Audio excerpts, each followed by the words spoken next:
Most people think that collecting rainwater is as easy as setting a bucket outside during a storm. That's exactly what I believed until I delved into how the Amish manage their water systems. What I uncovered was truly astonishing. An average Amish household of 6 gathers roughly 1,200 gallons of rainwater per year, equivalent to about 24,000 bottles of water. And they accomplish this without relying on modern tools or electricity. Their success is rooted in a profound knowledge of water conservation, passed down for generations. While many of us barely give a second thought to turning on the faucet, Amish families meticulously plan how they use each drop. Their water consumption reveals a fascinating pattern. 30% is allocated to their livestock.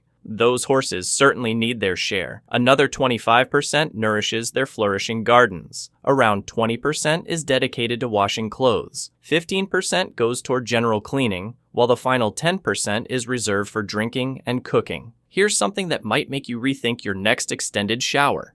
An average American home uses roughly 300 gallons of water daily thanks to modern plumbing. Meanwhile, Amish households get by on just 60 to 70 gallons through careful conservation. My neighbor John recently installed a high-tech irrigation system for his lawn, which consumes more water in a single day than an Amish family does in an entire week. But this isn't just about using less, it's about truly valuing water. In Lancaster County, Pennsylvania, an Amish farmer shared a perspective that stuck with me. Water isn't merely something that flows from a pipe, it's a blessing that must be treated with care. This belief influences every aspect of how they collect and use it. I watched as his youngest son diligently cleared leaves from their gutters, explaining that even a minor blockage could waste precious rainfall. The Amish approach to water conservation becomes even more remarkable when considering the obstacles they face. Without electricity, they can't simply flip a switch to pump water whenever necessary. Instead, they've devised ingenious, nature-friendly systems that work in harmony with the environment. These constraints have become advantages, leading to water collection techniques that are both highly efficient and sustainable. Even more intriguing is how these methods foster a strong sense of community. When one household's water supply dwindles, neighbors come together to assist. During an especially dry summer, I witnessed 3 Amish families collaborating to enhance their collection systems, freely sharing knowledge and resources. As one elder, eyes twinkling with wisdom, put it, "God sends rain to everyone. It's up to us to catch it wisely." To some, their techniques may seem outdated, but the results speak for themselves. These systems have endured through droughts, storms, and shifts in climate. Even modern environmentalists are taking inspiration from Amish water conservation strategies. There's something undeniably powerful about a system that has sustained entire communities for generations while maintaining ecological balance. The brilliance begins at home, with every Amish dwelling designed to maximize nature's water supply. Their roofs, often overlooked, play a crucial role in water collection. Unlike modern asphalt shingles, which absorb nearly 10% of rainfall like a sponge at a poolside party, Amish roofs direct every valuable drop precisely where it belongs. Last summer, I watched an Amish farmer named Jacob replace his aging roof. When I inquired about modern materials, he chuckled. "The old ways are best," he said, tapping a metal sheet. "This roof will outlast me, probably my children too." The key lies in the roof's pitch, which refers to its steepness. Most Amish homes feature a 45-degree angle, making them appear almost mountain-like. But there's solid science behind it. Water moves more quickly on steeper surfaces, reducing evaporation and minimizing wind dispersal. An Amish builder told me they lose under 2% of rainfall to evaporation, whereas standard suburban roofs lose as much as 20%. "We're not giving water time to enjoy the view," he joked while showcasing his latest project. Material selection isn't just about tradition. Studies reveal that Amish metal roofs last between 60 and 70 years, far exceeding the 20 to 30-year lifespan of typical asphalt shingles. Plus, they retain their water-shedding efficiency throughout their entire lifespan, unlike other materials that become increasingly absorbent over time. But the real brilliance lies in the thin copper and zinc strips positioned along the roof peaks. These function like nightclub bouncers, not keeping out rowdy guests, but preventing algae from taking hold. When it rains, microscopic metal particles wash down with the water, naturally keeping the roof pristine. It's nature's own cleaning service, working around the clock without a paycheck or coffee break. These strips release just enough metal to deter growth while maintaining safe water quality at a concentration of about 0.02%, well below any concerning levels.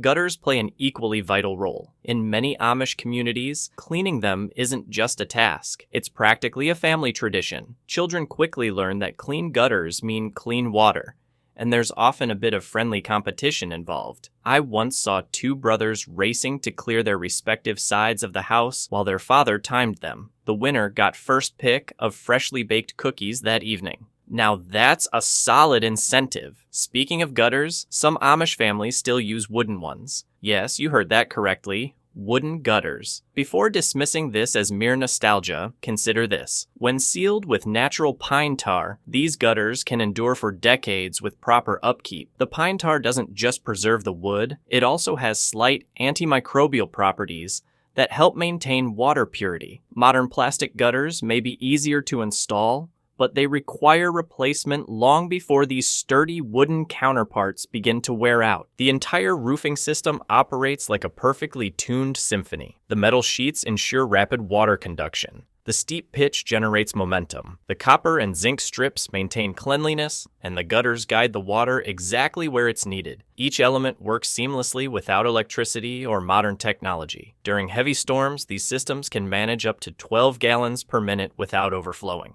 That's equivalent to running 6 garden hoses at full blast. One statistic that surprised me: a typical Amish roof measuring 2,000 square feet can collect approximately 1,250 gallons of water from just an inch of rainfall. That's enough to fill a small swimming pool. But unlike a pool, this water isn't left sitting idly. It's allocated with purpose.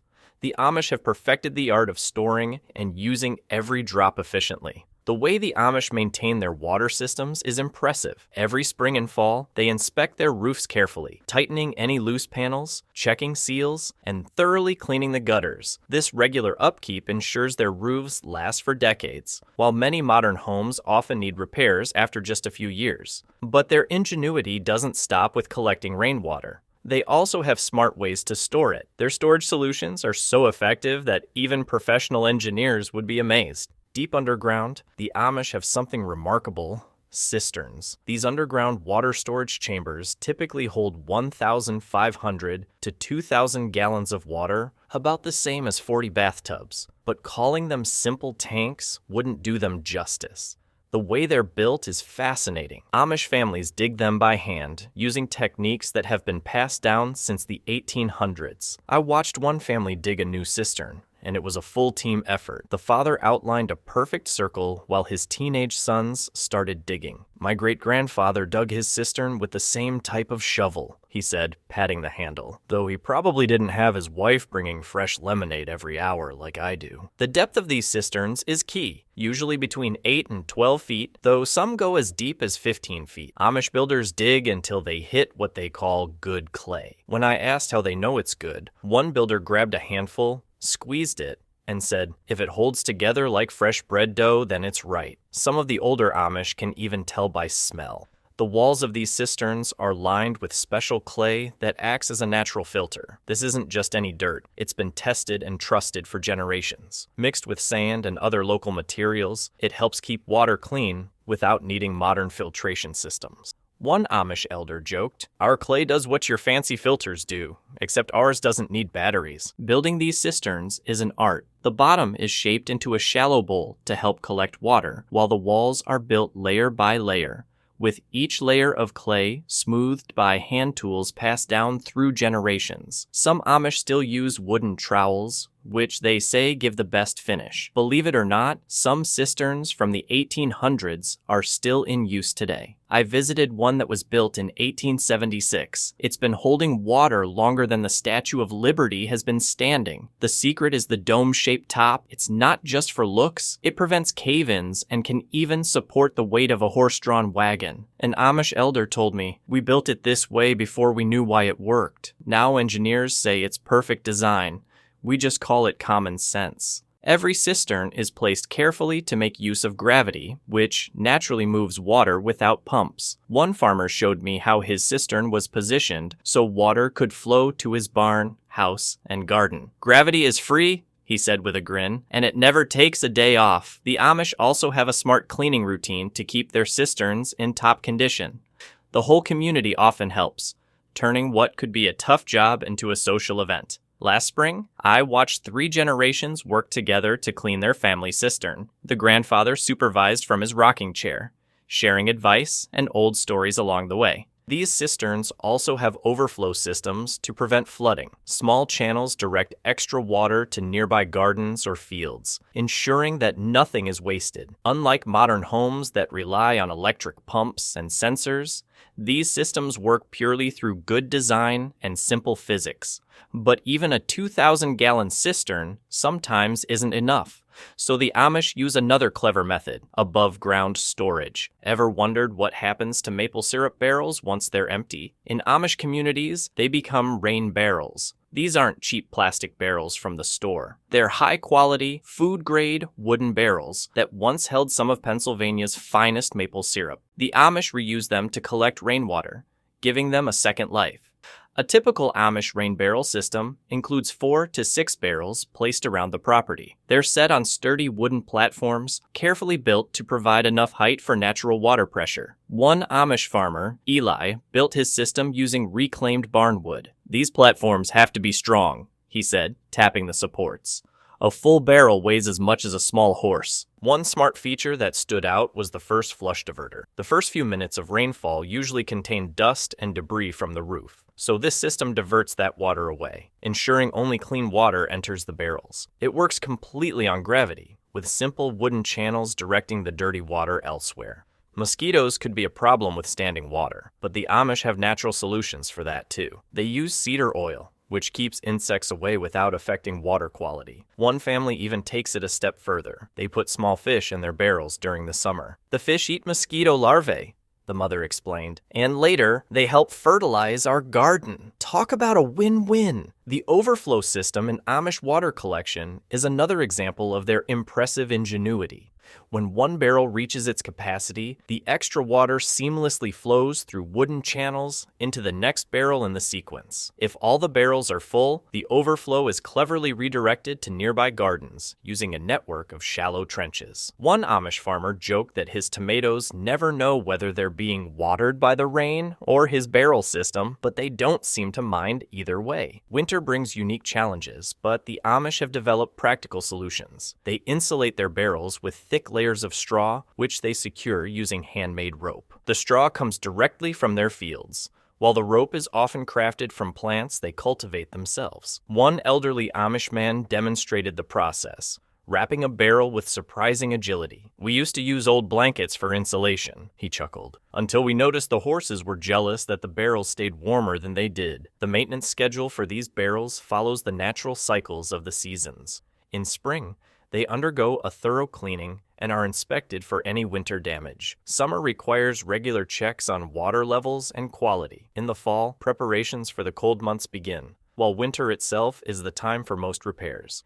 Each season has its tasks, carefully organized to ensure the system operates smoothly. Perhaps the most remarkable aspect is how these barrels seamlessly connect to the broader water system. A series of wooden gutters and channels direct water wherever it is most needed, whether it's for irrigating gardens or filling animal troughs. Remarkably, the entire system functions without any electric pumps or mechanical devices, showcasing the brilliance of traditional methods. Collecting water is just the beginning. Ensuring it is clean and safe is the next challenge. The Amish have developed effective purification methods that rival modern water treatment systems. Their approach relies entirely on natural materials found on their farms. "Nature provides everything we need to purify water," an Amish elder explained. "We just had to observe and learn." The first layer of filtration involves clean river gravel, but not just any gravel. Each spring, families travel to specific river spots where generations have determined the stones are best suited for filtering. The gravel is replaced annually in a community event that combines work with social bonding. Children eagerly search for the smoothest stones, turning the task into a game, while their parents discuss which river bends produce the highest quality gravel. "The kids think they're just playing," one mother whispered, "but they're actually learning how to recognize good filtering stones." The second layer consists of sand collected from select creek beds known for their purity. This is not ordinary sand. It has been used for water filtration since the first Amish settlers arrived. The grain size is perfect for trapping tiny particles while allowing clean water to pass through. One Amish farmer demonstrated their simple but effective testing method. If the water coming out is clearer than when it went in, we know we have the right sand. The third filtration layer is made of charcoal, carefully produced from hardwoods, like oak and maple. However, this is not the same charcoal used for grilling. The Amish use a controlled burning process to create an ultra-porous material ideal for absorbing impurities. "My grandfather could tell when the charcoal was ready just by the smell of the smoke," one Amish man shared. "I had to learn by trial and error, and a few batches only good for cooking hot dogs." The brilliance of this system lies in how these layers work together, each targeting different contaminants. The result is water often cleaner than what comes out of many municipal taps. To test water quality, the Amish rely on natural indicators such as plants that change color when they detect impurities. "We had water testing before scientists invented water testing," an elder joked. "We just use flowers instead of fancy machines." For drinking water, they add an extra step, filtering through cheesecloth made from their own sheep's wool. The cloth is cleaned and woven by hand, providing an incredibly fine final filter. Even the maintenance of the filtration system follows natural rhythms, with cleaning and material replacement timed according to the phases of the moon. "People think we're being superstitious," an Amish farmer said with a smile, "but try cleaning your filter during a full moon. You'll see the water runs clearer every time." To ensure their water remains safe, the Amish also maintain another essential water source, deep wells reaching into underground aquifers. Most Amish wells extend between 75 and 100 feet underground, tapping into ancient water reserves that have been supplying fresh water for generations. Unlike modern wells reliant on electric pumps, these operate entirely on hand-powered mechanisms. Some systems can draw up to 7 gallons per minute using only human effort. The hand pumps, while seemingly simple, are finely tuned for efficiency. Each handle is balanced just right, heavy enough to maximize pumping power, but light enough that even a child can operate it in an emergency. "The perfect handle weight," one Amish carpenter noted while patting his pump, "is about the same as a newborn calf, though the calf is a bit more wiggly." Larger Amish farms often feature windmill-powered backup pumps, reminiscent of scenes from old Western movies. These windmills provide a steady water supply even when no one is around to operate the hand pumps. One farmer proudly showed off his restored 1890s windmill, which still worked flawlessly. "The wind never sends us a bill," he joked, "but sometimes it does take unexpected breaks." The engineering behind these windmills is remarkable. The blades are angled precisely to catch even the gentlest breeze, while the internal gearing system amplifies the wind's force to draw water from depths of up to 130 feet, far beyond what most hand pumps can reach. Choosing well locations is another fascinating aspect of Amish tradition. Rather than relying on modern surveying tools, they use dowsing, a practice that has guided them for centuries. The community's designated dowser walks the land with a forked stick or metal rods, searching for underground water sources. When an outsider questioned the effectiveness of dowsing, an Amish elder confidently responded, "In 50 years of dowsing wells in this community, we've only had 2 dry holes. Show me a modern company with a better success rate." Through a combination of time-tested techniques, natural materials, and community collaboration, the Amish have created a water system that is not only sustainable, but also remarkably efficient. Their methods prove that sometimes the best solutions are the ones that have been around the longest. During times of drought, these wells become the most important source of water for the entire community. The Amish have created an incredibly organized well-sharing system to ensure that no family is left without water. They have carefully mapped out all the wells in their area and calculated the farthest distance a horse and wagon can travel while carrying heavy barrels of water. Because of this, every family knows exactly which alternative wells they can use if their main water source dries up. One farmer joked, "It's like having a backup for your backup, except we've been doing it since long before backup plans were even a thing." Taking care of these wells requires great skill and knowledge, all without using modern tools. The Amish rely on wooden poles and pulley systems to check how deep the wells are, and to remove dirt or debris that collects over time. This is a risky task that demands extreme accuracy. One small mistake could damage the well structure. I watched in amazement as 3 generations of one family worked together to clean their well. They moved in perfect coordination, knowing exactly what to do without needing to say a word. To check water quality, they used time-tested methods instead of high-tech equipment. They drop specially treated wooden sticks into the well, and if the sticks change color in certain ways, it signals the presence of different minerals or potential problems. Although this method may seem old-fashioned, studies have shown that it can be surprisingly accurate. In fact, modern labs have confirmed that many Amish wells provide drinking water that meets or even exceeds the safety standards set by the EPA. The Amish have also developed remarkable ways to detect underground water movement. By inserting a carefully carved wooden rod into the ground and pressing their ear against it, experienced well diggers can actually hear water flowing beneath the surface. This technique helps them not only find water, but also estimate how deep and how much of it is available. Some of the wells in Amish communities have been continuously providing water since the Civil War era.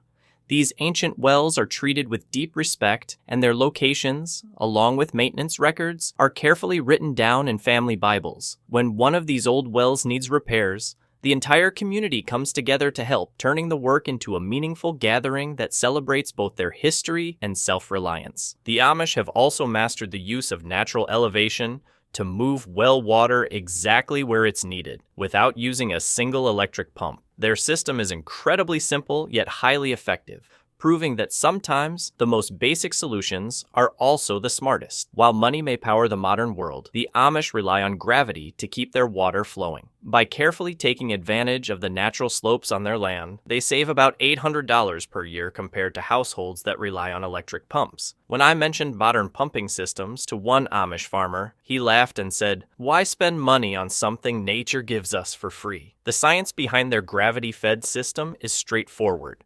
Water naturally flows downhill, and the higher it is stored, the more pressure it builds. For example, if a water tank is placed on a hill that is 20 feet higher than a house, it provides enough pressure to make faucets work just as well as in a typical city water system. The Amish have perfected this method, designing networks of pipes and storage tanks placed at different heights to ensure efficient water distribution. Think of it as a staircase for water, one Amish builder explained. Except the water only goes downstairs, never up. To ensure the water remains safe, the Amish carefully choose the materials for their piping systems. They use food-safe pipes that won't release harmful chemicals into the water. In some cases, they even use wooden pipes made from hollowed-out logs, sealed with natural pitch. These wooden pipes, when properly maintained, can last for decades. Some Amish families even believe they improve the taste of the water. My grandfather always said that since wood once carried sap, it remembers how to carry water too. The process of building these water systems is both intricate and precise. Each section of pipe must be perfectly aligned to maintain proper water flow. The Amish use traditional carpentry tools, such as levels and plumb bobs, to achieve accuracy, sometimes working within a tolerance of just a quarter inch over a 20-foot stretch of pipe. While the process is slow and detailed, it is essential for the system to function correctly. Winter brings its own set of challenges, but the Amish have developed clever ways to prevent their water from freezing. They bury their main pipes deep underground, usually between 4 and 6 feet, to keep them below the frost line. Above-ground pipes are wrapped in thick layers of sheep's wool for insulation, and certain sections of the system are designed to drain automatically when not in use. An elderly Amish man told me a saying his father used to repeat, "Water can't freeze if it's not there to freeze." To keep everything running smoothly, the Amish use simple yet effective pressure relief mechanisms. Their float valves work much like those in toilet tanks, but they are made entirely from wood and other natural materials. These devices regulate water flow without any need for electricity or complex parts. Water storage tanks are placed at different levels, with the highest tanks reserved for drinking water since they require the most pressure. Tanks at lower elevations supply water for gardens and livestock, while overflow is collected and recycled back into the system. The height of each tank is carefully planned. Too much height creates excessive pressure that could damage the pipes, while too little would leave families at risk during dry seasons. The maintenance of this water system follows a strict seasonal schedule. In the spring, all pipes and connections are inspected to check for any damage from winter. Summer requires frequent cleaning of storage tanks and adjustments to water flow due to increased usage. In the fall, the entire system undergoes pressure testing and necessary repairs. And in the winter, careful monitoring ensures that freeze protection measures are working as expected. Instead of using digital gauges or meters to track water levels, the Amish have come up with a beautifully simple method. They use wooden floats, painted in different colors, to indicate water levels and flow rates. A quick glance at these painted markers tells them everything they need to know. "Our system doesn't need batteries," one Amish farmer joked.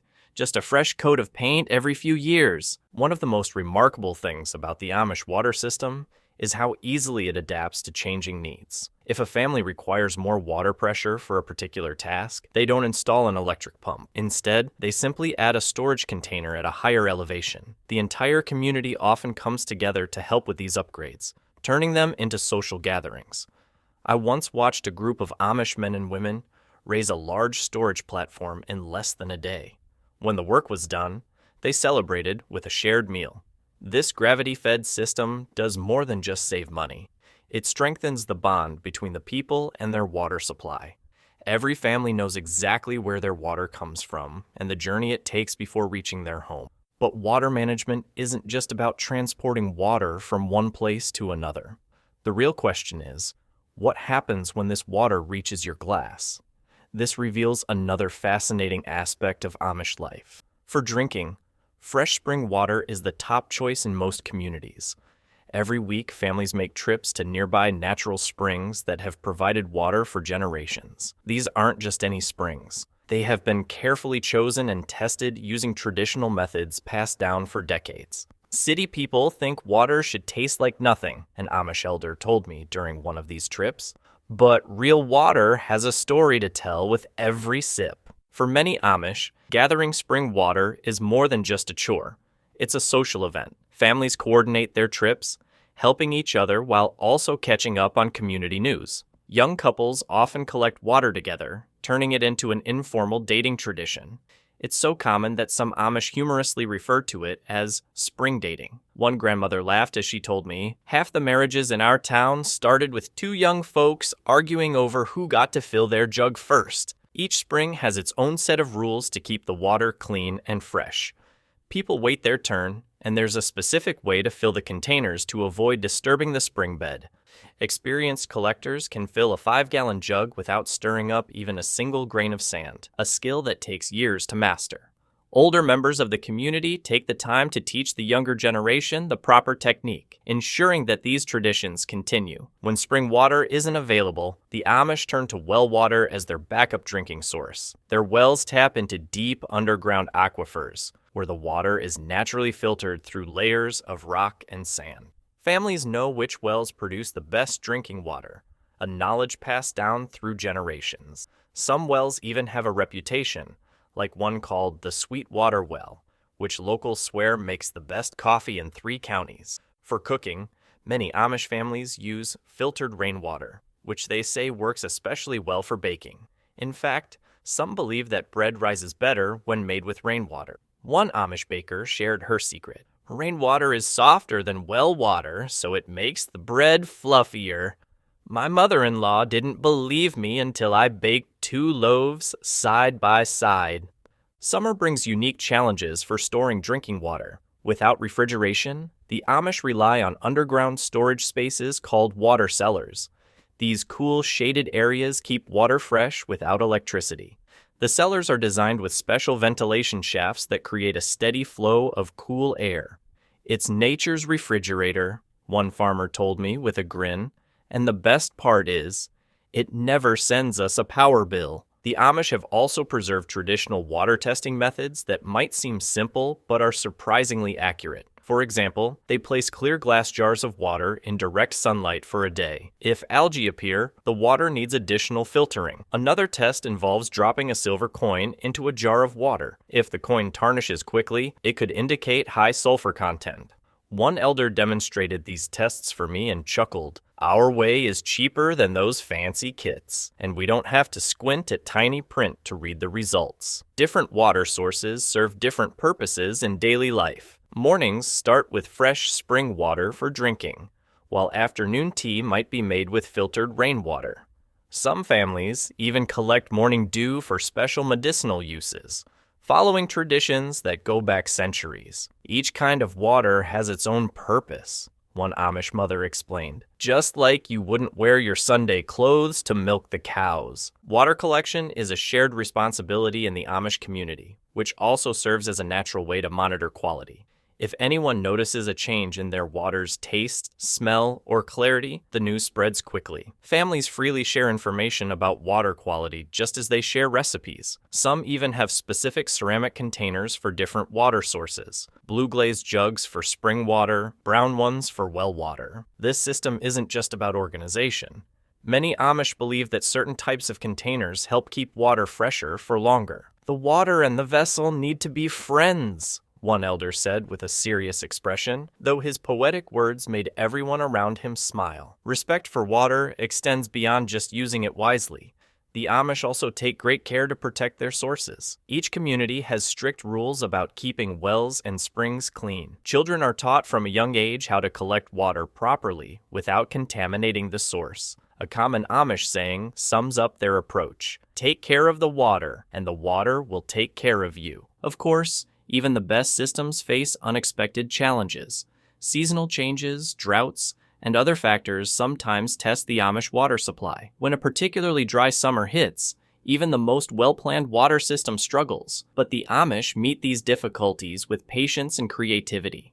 Last summer, I watched as one community implemented a carefully planned drought response. They followed a rotation system that made sure every family received enough water for their basic needs.